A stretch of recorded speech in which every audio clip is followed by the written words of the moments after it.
उन्हाळा स्पेशल थंडगार खरबुजाचं मिल्कशेक तयार करत आहोत.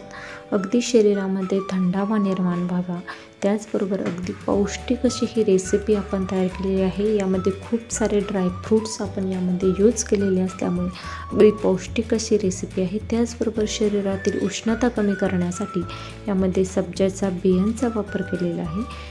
अगदी रेसिपी नेहमीप्रमाणे खूप साऱ्या टिप्स आहेत तुमच्यासोबत शेअर केलेल्या आहे, त्यामुळे रेसिपी शेवटपर्यंत नक्कीच पहा. हे पहा, अतिशय छान असं खरबुजाचं मिल्कशेक आपलं बनवून तयार झालेलं आहे. त्याचबरोबर चॅनलवर नवीन असाल तर रोजचा आहार या फूड चॅनलला सबस्क्राईब नक्कीच करा आणि त्यासोबत बेल आयकॉनवर प्रेस करून ऑलवर क्लिक करा आणि आठवड्यातील 4ही दिवस माझ्या येणाऱ्या नवनवीन रेसिपीज पाहायला विसरू नका. नमस्कार, रोजचा आहार या फूड चॅनलमध्ये तुम्हा सर्वांचं खूप खूप मनापासून स्वागत करते.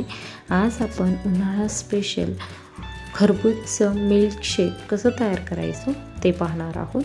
त्यासाठी एक खरबूज घेतलेला आहे. आता आपण ते कट करून घेणार आहोत. त्यामधील ज्या बिया आहेत त्या सर्व आपण काढून घेणार आहोत.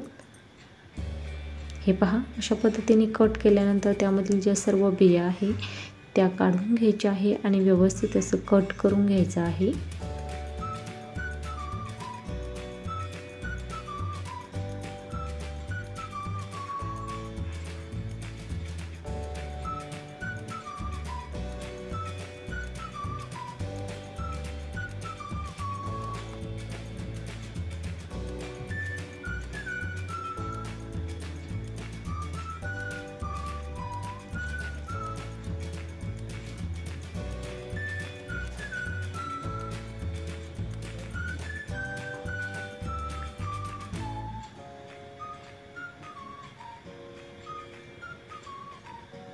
हे पहा, सर्व खरबूज आपलं कट करून झालेलं आहे. या ठिकाणी मी 1 चमचा सब्जाच्या बिया पाण्यामध्ये 2 ते 3 तासासाठी भिजत ठेवलेल्या होत्या. अगोदर आपण आता अगदी स्मूथ असे आपण हे खरबूज छान असं मिक्सरच्या भांड्यामध्ये टाकून त्याचा ज्यूस तयार करून घेणार आहोत. अगदी स्मूथ अशी कन्सिस्टन्सी याची तयार करून घ्यायची आहे. साधारणतः 5 ते 7 मिनटं एकसारखं फिरवत छान असं हे खरबूज मी मिक्सरमध्ये त्याचा ज्यूस करून घेतलेला आहे.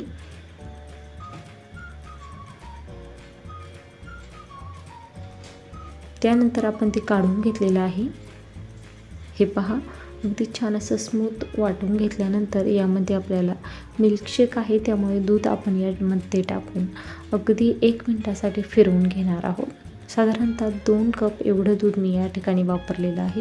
व्यवस्थित असं मिक्सरमध्ये 2 मिनटं मी व्यवस्थित मिक्सर चालू बंद करत हे फिरवून घेतलेलं आहे.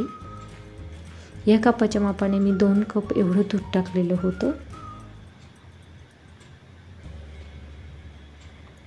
छान असं दूध टाकल्यानंतर 2च मिनटासाठी आपण हे व्यवस्थित असं फिरवून घेतलेलं आहे. आता आपण हे एका पातेल्यामध्ये काढून घेणार आहोत.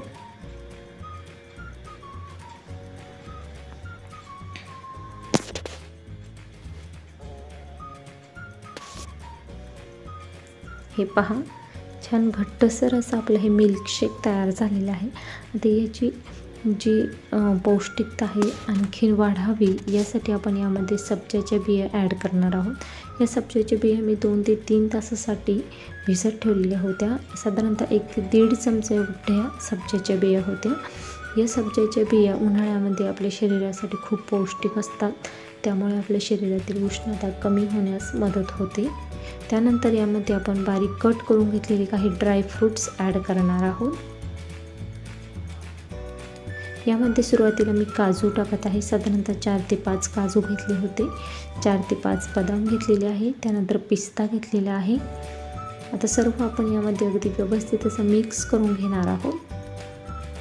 याशिवाय तुम्ही साबुदाणा शिजवून देखील यामध्ये टाकू शकता. हे पहा, छान असं आपलं खरबुजाचं मिल्कशेक तयार झालेलं आहे. रेसिपी करून पहा, कशी झाली ते कमेंट बॉक्समध्ये कळवा. रेसिपी आवडल्यास लाईक करा आणि जास्तीत जास्त शेअर करा. त्याचबरोबर चॅनलवर नवीन असाल तर सबस्क्राईब नक्कीच करा. सबस्क्राईबसोबत बेल आयकॉनवर प्रेस करून ऑलवर क्लिक करा आणि आठवड्यातील 4ही दिवस गुरुवार, शुक्रवार, शनिवार, रविवार सायंकाळी 5 वाजता येणाऱ्या माझ्या रेसिपीज पाहायला विसरू नका. मिल्कशेक आपलं बनवून तयार झालेलं आहे. हे खरबुजाचं मिल्कशेक मी तयार झाल्यानंतर अर्ध्या तासासाठी फ्रीजमध्ये ठेवलेलं होतं. छान असं थंडगार झाल्यानंतर मी ते ग्लासमध्ये सर्व केलेलं आहे. हे पहा, अगदी छान असं दिसत आहे. त्याचबरोबर खूप पौष्टिक अशी ही रेसिपी आहे. त्यामुळे या उन्हाळ्यामध्ये अशा पद्धतीचं खरबुजाचं मिल्कशेक एकदा नक्कीच बनवून पहा आणि कशी झाली ते मला कमेंट बॉक्समध्ये नक्कीच कळवा. वेळात वेळ काढून माझी रेसिपी शेवटपर्यंत पाहिल्याबद्दल धन्यवाद.